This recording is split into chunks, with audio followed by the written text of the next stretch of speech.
우리는 왜 정치를 합니까? 이 질문에 대한 답은 윤봉길 이사의 독립운동 정신에 있습니다.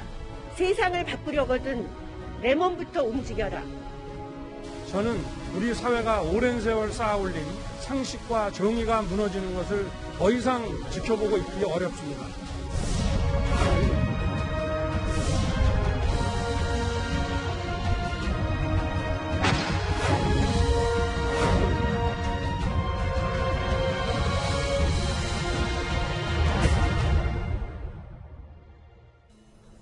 예, 저희가 준비한 5위와 8위 이제부터 차례로 만나보겠습니다.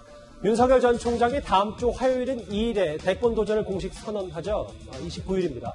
전원 정치만 해왔다는 비판을 받아왔기 때문에 직접 어떤 대권 구상을 밝힐지 이제 첫 시험대에 오를 텐데요. 그리고 독립운동가인 윤봉길 의사 기념관에서 헌법 정신 회복을 내세울 것으로 보이는데 이제부터 그걸 두고 여러 말들이 나오고 있습니다. 구자영 차장, 네. 6월 29일 오후 1시 6.29와 윤봉길 의사 이 의미부여에 대해서 꽤 많은 해석들이 좀 나오고 있는 것 같습니다. 네. 일단 태기를 한 것 자체가 윤석열 전 총장 측에서 태기를 했기 때문에 그 태기에는 상당히 그 의미가 담겨 있다고 보입니다. 왜냐하면 6월 29일은 대한민국 국민이라면 특히 이 기성세대뿐만 아니라 지금 젊은 학생들도 한국사를 통해서 이 6월 29일이 어떤 날인지를 상당히 많이 알고 있습니다. 그러니까 과거 이 군부 독재가 종식하고 이 민주사회로 이양하는 하나의 계기가 됐던 역사적인 날이라는 걸 알고 있는데 그런 날에 이 대권 도전을 선언하고 정치 참여를 선언한다라는 것은 그만큼 한국의 이 민주화의 어떤 상징성을 좀 이어받겠다 이런 의미가 날짜에 담겨 있는 것 같고요. 예. 또 이제 장소를 보면 이 매연 윤봉길 의사 하면 그 일제치하에서 대한민국 독립을 위해서 이 폭탄을 투척한 어떻게 보면 애국지사의 대표적인 인물 아닙니까? 그런 분의 어떤 기념관에서 한다는 것은 이 투철한 안보관, 국가관을 갖춘 대권 후보다. 이제 이런 이미지를 좀 그 과시하기 위한 거 아니냐. 그러니까 뭐 꿈보다 해몽이 좋다라고 볼 수도 있지만 예. 그런 해몽을 의식한 태길이고 뭐 장소다 이렇게 볼 수 있을 것 같습니다. 이도하 변호사님, 그런데 뭐 윤봉길 의사 뭐 이후에도 얘기를 하겠지만 윤 전 총장이 가장 존경하는 인물 가운데 한 명이라고 해요. 그런데 파평용 씨에 대한 연결고리도 있을 거고. 근데 이를 두고 또 충청 대망론까지 염두한 거 아니냐라는 뜻풀이도 나왔습니다. 사실 이제 보수 정권에서는 항상 이제 충청의 마음을 얻기 위해서, 근데 보수뿐만 아니라 진보도 그렇죠. 충청의 마음을 지역 기반이 따로 각기 확고하기 때문에 그 스윙보터 역할을 하는 그 충청의 마음을 얻은 곳이 대선에서 승리할 가능성이 컸죠. 그래서 뭐 정진석 의원이라든가 이런 분이 계속 충청 대망론을 얘기를 하면서 보수 정당, 그러니까 국민의힘의 기반을 봤을 때는 뭐 영남은 일정 부분 기반이 있으니까 충청에서 후보가 나오면 연합을 하면 영남과 충청이 연합을 하고 이제 외연을 확장해서 전국으로 하면 이길 수 있다. 대선 승리의 가능성이 있다. 이런 얘기를 했기 때문에 뭐 정치 공학적으로 이렇게 해석할 수는 있는데요. 제가 생각엔 윤석열 전 총장은 지금은 이렇게 정치 공학적으로까지 해석을 하는 것보다 본인의 뿌리에 대한 존중 이런 게 크지 않을까 싶습니다. 뭐 윤씨, 파평 윤씨 사망갑족이라고 제가 어제도 말씀드렸던 것 같은데 명제 윤증의 고택이 저 예산 저 공주 지역에 있죠. 그러니까 거기에서 후손들이 계속 뻗어 나와 있기 때문에 그런 뿌리에 대한 그 존중 이런 게 있고요. 그다음에 저는 사실 우당 선생이나 매원 선생 역사책에서 고등학교 때, 대학교 때 저희 고시 공부하면 1차 과목에 북사가 있으니까 예. 그때 생각하고는 사실 조금 잊어버리고 살거든요. 근데 이번에 윤석열 전 총장이 이렇게 소환을 하니까 아 우당 선생, 매원 선생 이런 분들이 이런 말씀 하셨지. 맞아. 애국심을 갖고 이렇게 살던 분들이 있지. 이런 생각을 하게 되니까 그런 효과만 해도 윤석열 전 총장이 국민들에게 일정 부분은 긍정적인 영향을 끼친 게 아닌가 싶습니다. 예. 윤봉길 의사의 장손녀인 국민의힘 윤주경 의원은 지난해 국회에서 윤봉길 의사가 생전에 두 아들에게 전한 편지를 직접 읽기도 했습니다. 저희가 화면을 준비했습니다. 너희도 만일 피가 있고 뼈가 있다면 반드시 조선을 위해 용감한 투사가 되어라. 태극의 깃발을 높이 드날리고 나의 빈 무덤에 찾아와 한 잔 술을 부어놓으라. 그리고 너희들은 압이 없음을 슬퍼하지 마라. 우리 청년 시대에는 부모의 사랑보다 형제의 사랑보다 처자의 사랑보다도 더 한층 강인한 굳센 사랑이 있는 것을 깨달았다. 나라와 결의에 바치는 뜨거운 사랑이다. 1930년 10월 18일에 윤봉길 의사의 편지인데요. 이현정 의원님. 네. 근데 오늘 일부 보도를 보니까 윤 전 총장이 윤봉길 의사의 이 편지 내용을 좀 가슴속에 품고 다녔다. 뭐 이런 얘기까지 전해집니다. 원래 이제 윤 전 총장의 아버님인 그 윤 교수님이 여기 이제 매헌 그 기념관의 상임 이사로 계세요. 이제 그리고 또 같은 또 집안이다 보니까 본인이 평소에도 이제 윤봉길 의사를 굉장히 존경을 하고 특히 이제 이 편지의 대목이 보면 결국 이제 애국과 구국의 신념 그런 것들을 위해서 자신의 어떤 모든 것들을 초기화까지 버리는 이런 이제 결기의 어떤 글들이 있지 않겠습니까? 이걸 어떤 면에서 보면 본인이 이제 많이 간직해 왔다는 것이고 이번에 아마 장소를 설정하는데도 저는 뭐 이런 등등의 많은 요소들을 이제 고려했을 것이다. 결국 이제 자신이 평소에 굉장히 존경하던 어떤 매헌 선생의 어떤 그 기념관, 거기에 또 같은 뿌리인 파평윤 씨 뿌리에 대한 이제 존중, 그다음에 이런 또 6.29에 대한 이제 어떤 다시 회상, 이런 등등의 어떤 메시지들을 일단 장소와 이런 이 시간을 통해서 결국 주려고 한 게 아닌가 그렇게 해석을 하고 있습니다. 예. 29일에 있을 기자회견은 취재진과 증문즉답 시간도 가질 예정입니다. 저희가 6월 29일과 장소에 대해서는 뭐 이렇다 할 비판적인 시각이 별로 없어 보입니다만 사실 윤 전 총장이 이렇게 유권자와 직접 소통을 하게 되면 여러 정치적 비전을 보여줘야 하기 때문에 비판 소지도 분명히 생겨날 수 있습니다.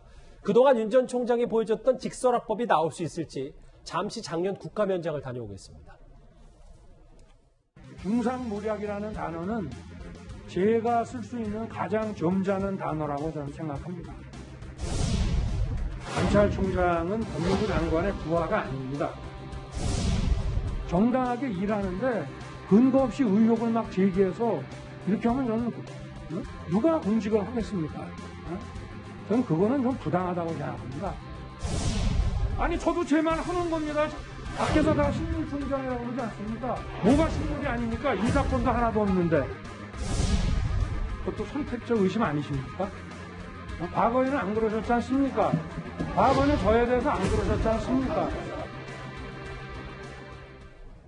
저런 직설화법이 29일에 나올지 궁금합니다. 최 교수님. 근데 얼마나 언론에 좀 관심이 많냐면 실제로 국내외 신 언론사를 총 모아보니까 110개가 넘고 너무 많다 보니까 각 언론사당 질문 하나로 제한한다. 이런 기자회견의 전반적인 취재 가이드라인도 좀 나온 것 같더라고요. 아무래도 윤 전 총장 같은 경우에 지금 야당의 후보들 중에 가장 지지율이 높잖아요. 그렇다고 하면 대선에 관심을 갖고 있는 외신들도 당연히 관심을 가질 수밖에 없다고 보여져요. 왜냐하면 이제 윤 전 총장이 처음으로 정치에 선언을 하게 되고 어떤 비전을 가지고 대권에 도전하는지 하는 부분을 들을 수 있는 기회가 되지 않겠습니까?